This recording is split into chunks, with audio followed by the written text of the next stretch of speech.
वेतनमा जो हेला हो वेतनमा जो हेला, वेतनमा जो हेला हो वेतनमा जो हेला। 15 तारीख बीतल महीना के शिक्षक वेतनमा जो हेला। 15 तारीख बीतल महीना के शिक्षक वेतनमा जो हेला। वेतनमा जो हेला हो वेतनमा जो हेला, वेतनमा जो हेला हो वेतनमा जो हेला। 15 तारीख बीतल महीना के शिक्षक वेतनमा जो हेला। 15 तारीख बीतल महीना के शिक्षक वेतनमा जो हेला।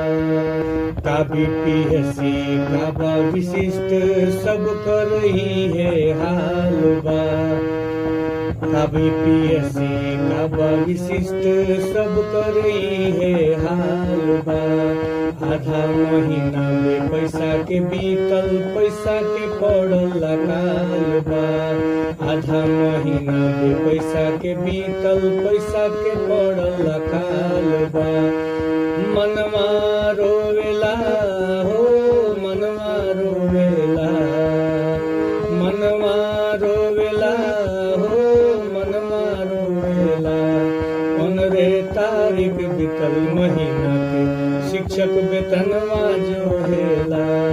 15 तारीख बीतल महीना के शिक्षक वेतनमा जो हेला। वेतनमा जो हेला हो वेतनमा जो हेला। वेतनमा जो हेला हो वेतनमा जो हेला। 15 तारीख बीतल महीना के शिक्षक वेतनमा जो हेला।